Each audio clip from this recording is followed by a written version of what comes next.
ಚಿತ್ರದುರ್ಗದ Renukaswamy ಹತ್ಯೆಗೂ ಬೆಂಗಳೂರಿನಲ್ಲಿದ್ದಂತಹ Darshan and ಗ್ಯಾಂಗಿಗೂ link ಏನು ಅನ್ನೋದನ್ನು ಪೊಲೀಸರು ಭೇದಿಸಿದ್ದಾರೆ. ಅದು ತುಂಬ ಇಂಟ್ರೆಸ್ಟಿಂಗ್ ಆಗಿದೆ. 3 ದಿನಗಳ ಹಿಂದೆ ಸುಮ್ಮನಹಳ್ಳಿಯ ರಾಜಕಾಲುವೆಯಲ್ಲಿ ಶವವೊಂದು ಪತ್ತೆಯಾಗುತ್ತೆ. ಇದರ ತನಿಖೆಯನ್ನು ನಡೆಸಿದಂತಹ ಕಾಮಾಕ್ಷಿಪಾಳ್ಯ ಪೊಲೀಸರು 3ರನ್ನು ವಶಕ್ಕೆ ಪಡೆದು ವಿಚಾರಣೆ ನಡೆಸಿದರು. ಈ ವೇಳೆ ಆರೋಪಿಗಳು ನಟ ದರ್ಶನ್ ಹೆಸರನ್ನು ಪ್ರಸ್ತಾಪಿಸಿದರು. ಈ ಬೆನ್ನಲ್ಲೇ ಕಾರ್ಯಾಚರಣೆ ನಡೆಸಿದಂತಹ ಪೊಲೀಸರು ಮೈಸೂರಿನ ಹೋಟೆಲ್ನಲ್ಲಿ ಉಳಿದುಕೊಂಡಿದ್ದ ದರ್ಶನ್ ಅವರನ್ನ ಇವತ್ತು ಬೆಳಗ್ಗೆ ಬಂಧಿಸಿ ಬೆಂಗಳೂರಿಗೆ ಕರೆತಂದರು.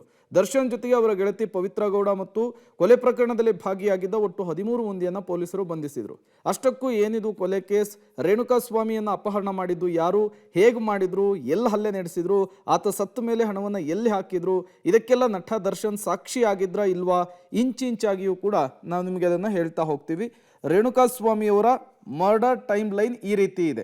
ಜೂನ್ 7ನೇ ತಾರೀಕು ಚಿತ್ರದುರ್ಗದಿಂದ ಸಂಜೆ ರೇಣುಕಾಸ್ವಾಮಿ ಅವರನ್ನು ಕಿಡ್ನಾಪ್ ಮಾಡಲಾಗುತ್ತೆ. ಜೂನ್ 7ಕ್ಕೆ ರಾತ್ರಿ ಹೊತ್ತಿಗೆ ಪಟ್ಟಣಗೆರೆಯ ಶೆಡ್ಗೆ ರೇಣುಕಾಸ್ವಾಮಿ ಅವರನ್ನು ಶಿಫ್ಟ್ ಮಾಡಲಾಗುತ್ತೆ. ಇಡೀ ರಾತ್ರಿ ದರ್ಶನ್ ಬೆಂಬಲಿಗರು ಆಪ್ತರಿಂದ ರೇಣುಕಾಸ್ವಾಮಿ ಮೇಲೆ ಹಿಗ್ಗಾಮುಗ್ಗಾ ಹಲ್ಲೆ ಆಗುತ್ತೆ. ಅದಾದ ಮೇಲೆ ಜೂನ್ 8ನೇ ತಾರೀಕು ಸತತ 24 ಗಂಟೆಗಳ ಕಾಲ ರೇಣುಕಾಸ್ವಾಮಿಗೆ ಟಾರ್ಚರನ್ನು ಕೊಡ್ತಾರೆ. ದರ್ಶನ್ ಅಂಡ್ ಗ್ಯಾಂಗ್ ಅನ್ನುವಂತಹ ವಿಚಾರ ಕೂಡ ಮುನ್ನೆಲೆಗೆ ಬಂದಿರುವಂಥದ್ದು. ಇನ್ನು ಹಲ್ಲೆಯ ವೇಳೆ ನಟ ದರ್ಶನ್ ಮತ್ತು ಪವಿತ್ರ ಗೌಡ ಇದ್ರು ಎಂಬ ಮಾಹಿತಿ ಕೂಡ ಮುನ್ನೆಲೆಗೆ ಬರ್ತಾ ಇದೆ. ಇನ್ನು ಜೂನ್ 8 ಆದ ಮೇಲೆ ಜೂನ್ 9ನೇ ತಾರೀಕು ತೀವ್ರ ಸ್ವರೂಪದ ಹಲ್ಲೆಯ ಕಾರಣ ರೇಣುಕಾಸ್ವಾಮಿಯವರು ನಸುಕಿನ ಜಾವ ಸಾವನ್ನಪ್ತಾರೆ, ಉಸಿರನ್ನ ಚೆಲ್ತಾರೆ. ಈ ಸಂದರ್ಭದಲ್ಲಿ ಬೆಳಗ್ಗಿನ ಜಾವವೇ ಸುಮ್ಮನಹಳ್ಳಿಯ ಮೋರಿ ಬಳಿ ಶವವನ್ನು ಎಸೆದು ದರ್ಶನ್ ಅಂಡ್ ಗ್ಯಾಂಗ್ ಅಲ್ಲಿಂದ ಕಾಲ್ ಕೀಳುವಂತಹ ಕೆಲಸ ಮಾಡುತ್ತೆ. ಇನ್ನು ಜೂನ್ 9 ಬೆಳಗ್ಗೆ 10 ಗಂಟೆಗೆ ರೇಣುಕಾಸ್ವಾಮಿಯವರ ಶವಪತ್ತೆಯ ಬಗ್ಗೆ ಪೊಲೀಸರಿಗೆ ಮಾಹಿತಿ ಸಿಗುತ್ತೆ.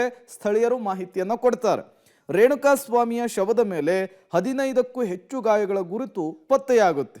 ರೇಣುಕಾಸ್ವಾಮಿಯ ಮೂಗು, ಬಾಯಿ, ದವಡೆಯ ಮೇಲೆ ಸುಟ್ಟ ಗಾಯಗಳಾಗಿರುತ್ತೆ. ಹಾಗಾಗಿ ಪೊಲೀಸರಿಗೆ ಸಹಜವಾಗಿಯೇ ಇದೊಂದು ಅನುಮಾನಕ್ಕೂ ಕೂಡ ಕಾರಣವಾಗುತ್ತೆ. ಅದಾದ ಮೇಲೆ ಜೂನ್ 10ನೇ ತಾರೀಕು ಮಧ್ಯಾಹ್ನ 12 ಗಂಟೆಗೆ ಈ ಶವವನ್ನು ರೇಣುಕಾಸ್ವಾಮಿಯದ್ದೇ ಅಂಥೇಳಿ ಪೊಲೀಸರು ಐಡೆಂಟಿಫೈ ಮಾಡುವಂತಹ ಕೆಲಸವನ್ನು ಮಾಡ್ತಾರೆ. ಯಾವಾಗ ರೇಣುಕಾಸ್ವಾಮಿಯ ಶವ ಅನ್ನೋದು ಗೊತ್ತಾಯ್ತೋ ಅವರ ಕುಟುಂಬಸ್ಥರಿಗೆ ಮಾಹಿತಿ ಕೊಡುವಂತಹ ಕೆಲಸ ಕೂಡ ಆಗುತ್ತೆ. ಜೂನ್ 10ನೇ ತಾರೀಕು ಸಂಜೆ 4 ಗಂಟೆಗೆ ರೇಣುಕಾಸ್ವಾಮಿ ಕೊಂದಿದ್ದು ತಾವೇ ಎನ್ನುತ್ತಾ ಪೊಲೀಸರ ಮುಂದೆ 3 ಶರಣಾಗುವಂತಹ ಕೆಲಸ ಆಗುತ್ತೆ. ಅದಾದ ಮೇಲೆ ಜೂನ್ 10ನೇ ತಾರೀಕೆ ರಾತ್ರಿ 8 ಗಂಟೆಗೆ ಪೊಲೀಸರಿಂದ ಮತ್ತೆ 4 ಆರೋಪಿಗಳನ್ನು ವಶಕ್ಕೆ ಪಡೆದುಕೊಂಡು ತೀವ್ರ ವಿಚಾರಣೆಯನ್ನು ನಡೆಸ್ತಾರೆ. ಆ ಸಂದರ್ಭದಲ್ಲಿ ದರ್ಶನ್, ಪವಿತ್ರ ಗೌಡ ಹೆಸರನ್ನ ಆರೋಪಿಗಳು ಬಾಯ್ಬಿಟ್ಟಿದ್ದಾರೆ ಅನ್ನೋದು ಪೊಲೀಸರ ತನಿಖೆಯಲ್ಲಿ ಗೊತ್ತಾಗಿರುವಂಥದ್ದು. ಇನ್ನು ಜೂನ್ 11ನೇ ತಾರೀಕು ಬೆಳಗ್ಗೆ 8:30ಕ್ಕೆ ಮೈಸೂರಿನ ಖಾಸಗಿ ಹೋಟೆಲ್ನಲ್ಲಿ ನಟ ದರ್ಶನ್ ಅವರನ್ನ ಅರೆಸ್ಟ್ ಮಾಡಲಾಗಿದೆ. ಅಂದರೆ ಇವತ್ತು ಬೆಳಗ್ಗೆ ಜಿಮ್ನಲ್ಲಿ ವರ್ಕೌಟ್ ಮುಗಿಸಿ ಹೋಟೆಲ್ಗೆ ಬಂದಂತಹ ದರ್ಶನ್ ಅವರನ್ನ ತತ್ಕ್ಷಣಕ್ಕೆ ಅರೆಸ್ಟ್ ಮಾಡ್ತಾರೆ. ಬೆಂಗಳೂರಿನ ಅನ್ನಪೂರ್ಣೇಶ್ವರಿ ನಗರ ಠಾಣೆಗೆ ದರ್ಶನ್ ಅವರನ್ನ ಕರೆತಂದು ವಿಚಾರಣೆಯನ್ನು ನಡೆಸ್ತಾರೆ. ಬೆಂಗಳೂರಿನ ವಿಕ್ಟೋರಿಯಾ ಆಸ್ಪತ್ರೆಯಲ್ಲಿ ರೇಣುಕಾಸ್ವಾಮಿ ಅವರ ಮರಣೋತ್ತರ ಪರೀಕ್ಷೆ ಆಗುತ್ತೆ. ಅದೇ ಬೋರಿಂಗ್ ಆಸ್ಪತ್ರೆಯಲ್ಲಿ ಮೆಡಿಕಲ್ ಟೆಸ್ಟ್ ಆಗುತ್ತೆ ದರ್ಶನ್ ಅವರಿಗೆ. ಅದಾದ ಮೇಲೆ ದರ್ಶನ್ ಅಂಡ್ ಗ್ಯಾಂಗಿಗೆ 6 ದಿನಗಳ ಕಾಲ ಪೊಲೀಸ್ ಕಸ್ಟಡಿಗೆ ಕೊಟ್ಟು ನ್ಯಾಯಾಲಯ ಆದೇಶವನ್ನು ಹೊರಡಿಸಿದೆ. ಈಗ ಪೊಲೀಸರು ತನಿಖೆಯನ್ನು ಆರಂಭಿಸಬೇಕು. ಈ ಪ್ರಕರಣದ ಆಳ ಮತ್ತು ಅಗಲವನ್ನು ತನಿಖೆಯ ಮೂಲಕ ಹೊರತೆಗಿಲಿಕ್ಕೆ ಪೊಲೀಸರು ಕೂಡ ಈಗ ನಿರ್ಧಾರವನ್ನು ಮಾಡಿದ್ದಾರೆ. ಪೊಲೀಸರ ಕಸ್ಟಡಿಯಲ್ಲಿ ಮತ್ಯಾವ್ಯಾವೆಲ್ಲ ವಿಚಾರಗಳು ಹೊರಬರುತ್ತೆ ಅನ್ನೋದು ತೀವ್ರ ಕುತೂಹಲ ಕಾರಣವಾಗ್ತಾ ಇದೆ. ಹಾಗಾದರೆ ನಟ ದರ್ಶನ್ ಮತ್ತು ಪವಿತ್ರ ಗೌಡ ಜೊತೆಗೆ ಯಾರೆಲ್ಲ ಅರೆಸ್ಟ್ ಆಗಿದ್ದಾರೆ, ಇವರ ಗ್ಯಾಂಗ್ನಲ್ಲಿ ಯಾರ್ಯಾರಿದ್ದಾರೆ ನೋಡ್ತಾ ಹೋಗೋಣ. ಡಿ ಗ್ಯಾಂಗ್ನ ಸದಸ್ಯರುಗಳ ಲೀಸ್ಟನ್ನು ಗಮನಿಸ್ತಾ ಇದ್ದೀರಿ. ನಂಬರ್ 1 ಅರೆಸ್ಟ್ ಆಗಿರುವಂಥದ್ದು A1 ಆರೋಪಿ ನಟ ದರ್ಶನ್ ಅವರು. ಇನ್ನು ನಂಬರ್ 2 A2 ಆರೋಪಿ ಪವಿತ್ರ ಗೌಡ ಅನ್ನೋದು ಗೊತ್ತಾಗ್ತಾ ಇದೆ. ದರ್ಶನ್ ಆಪ್ತೆ ಮತ್ತು ಸ್ನೇಹಿತೆ ಕೂಡ ಹೌದು. ಇನ್ನು ನಂಬರ್ 3 ಪವನ್, ದರ್ಶನ್ ಅವರ ಆಪ್ತ, ಕಿಡ್ನ್ಯಾಪ್ ಪ್ಲಾನ್ನ ಸೂತ್ರಧಾರ ಈತ ಅನ್ನೋದು ಗೊತ್ತಾಗ್ತಾ ಇದೆ. ಈತ ಮೂಲತಃ ಬೆಂಗಳೂರಿನ RR ನಗರದ ನಿವಾಸಿ ಅನ್ನೋದು ಕೂಡ ಗೊತ್ತಾಗ್ತಾ ಇರುವಂತಹ ವಿಚಾರ. ಈಗ ಈತನನ್ನು ಕೂಡ ಅರೆಸ್ಟ್ ಮಾಡಲಾಗಿದೆ. ಇನ್ನು ನಂಬರ್ 4 ಪ್ರದೋಷ್ ಅಂಥೇಳಿ ಹೋಟೆಲ್ ಉದ್ಯಮಿ ಈತ ಗಿರಿನಗರದಲ್ಲಿ ವಾಸವಾಗಿದ್ದಾನೆ. ಈತ ಕೂಡ ದರ್ಶನ್ ಅವರ ಆಪ್ತ ಬಣದಲ್ಲಿ ಗುರುತಿಸಿಕೊಂಡವನು. ಇವನನ್ನು ಕೂಡ ಈಗಾಗಲೇ ಪೊಲೀಸರು ಅರೆಸ್ಟ್ ಮಾಡಿದ್ದಾರೆ. ಇನ್ನು ನಂದೀಶ್ ಹಲ್ಲೆ ಮಾಡಿದವ ಅನ್ನೋದು ಗೊತ್ತಾಗ್ತಾ ಇದೆ. ಈತ ಮೂಲತಃ ಸಕ್ಕರೆ ನಾಡು ಮಂಡ್ಯದವನು, RR ನಗರದಲ್ಲಿ ವಾಸವಿದ್ದ ಅನ್ನೋದು ಕೂಡ ಗೊತ್ತಾಗ್ತಾ ಇದೆ. ಈ ಡಿ ಗ್ಯಾಂಗ್ನಲ್ಲಿ ಈತನು ಕೂಡ ಒಬ್ಬ. ಇನ್ನು ನಂಬರ್ 6 ಕೇಶವಮೂರ್ತಿ, ಈತನನ್ನು ಕೂಡ ಅರೆಸ್ಟ್ ಮಾಡಲಾಗಿದೆ. ಈತ ಪ್ರದೂಷ್ ಗೆಳೆಯ, ಈಗಾಗಲೇ ಉದ್ಯಮಿ ಒಬ್ಬರು ಇದ್ರಲ್ಲ ಆ ಥರ ಗೆಳೆಯ ಈತನೂ ಕೂಡ ಗಿರಿನಗರದಲ್ಲಿ ವಾಸವಾಗಿದ್ದ. ಈತ ಕೂಡ ಬಿಸ್ನೆಸ್ ಮ್ಯಾನ್ ಅನ್ನೋದು ಗೊತ್ತಾಗ್ತಾ ಇದೆ. ಇನ್ನು ನಂಬರ್ 7 ಅರೆಸ್ಟ್ ಆಗಿರುವಂತಹದ್ದು ರಾಘವೇಂದ್ರ, ದರ್ಶನ್ ಅಭಿಮಾನಿಗಳ ಸಂಘ, ಚಿತ್ರದುರ್ಗದಲ್ಲಿ ಇರುವಂತಹದ್ದು.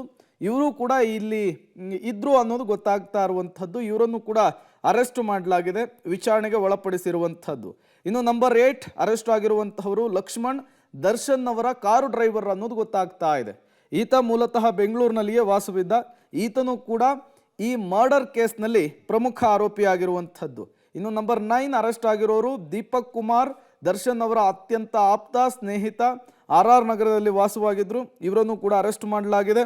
ಇನ್ನು ನಂಬರ್ 10 ವಿನಯ್, ಉದ್ಯಮಿ, ದರ್ಶನ್ ಅವರ ಪರಮಾಪ್ತ ಅಂತ ಕೂಡ ಗುರುತಿಸಿಕೊಂಡಿದ್ದಾರೆ.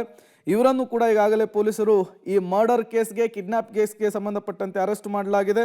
Number 11 Karthik, Darshan fans association ಅಲ್ಲಿ ಗುರುತಿಸಿಕೊಂಡವರು, ಇವರನ್ನು ಕೂಡ ಈಗಾಗಲೇ ಅರೆಸ್ಟ್ ಮಾಡಲಾಗಿದೆ.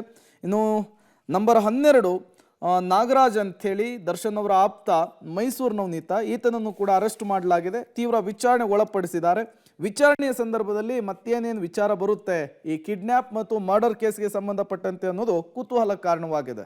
ಇನ್ನು ಮರ್ಡರ್ ಕೇಸ್ನಲ್ಲಿ ನಟ ದರ್ಶನ್ ಮತ್ತು ಪವಿತ್ರ ಗೌಡ ಸೇರಿದಂತೆ 13 ಜನರ ಬಂಧನ ಆಗಿದೆ. ಇದೇ ವಿಚಾರಕ್ಕೆ ಸಂಬಂಧಪಟ್ಟಂತೆ ಸಿಎಂ ಸಿದ್ದರಾಮಯ್ಯನವರಿಗೆ ದರ್ಶನ್ ಪ್ರಕರಣದ ಮಾಹಿತಿ ರವಾನೆಯಾಗಿದೆ. ಪ್ರಕರಣದ ಮಾಹಿತಿಯನ್ನು ಕೊಟ್ಟಿದ್ದಾರೆ ಪೊಲೀಸ್ ಅಧಿಕಾರಿಗಳು. ಪ್ರಕರಣದಲ್ಲಿ ಯಾರೇ ಇದ್ರೂ ಕೂಡ ನಿಷ್ಪಕ್ಷಪಾತ ತನಿಖೆಯನ್ನು ನಡೆಸಿ ಅಂತೇಳಿ ಸಿಎಂ ಸೂಚನೆಯನ್ನು ಪಾಸ್ ಮಾಡಿದಾರಂತೆ. ಪೊಲೀಸ್ ಅಧಿಕಾರಿಗಳಿಗೆ ಸಿಎಂ ಕಟ್ಟುನಿಟ್ಟಿನ ಸೂಚನೆಯನ್ನು ಪಾಸ್ ಮಾಡಿರುವಂಥದ್ದು. ಹೇಳಿ ಕೇಳಿ ಹೈ ಪ್ರೊಫೈಲ್ ಕೇಸ್, ದರ್ಶನ್ ಅವರ ಹೆಸರು ಕೇಳಿ ಬಂದಿದೆ. ಅವರ ಆಪ್ತರೆಲ್ಲರೂ ಕೂಡ 13 ಜನ ಇದರಲ್ಲಿ ಭಾಗಿಯಾಗಿದ್ದಾರೆ.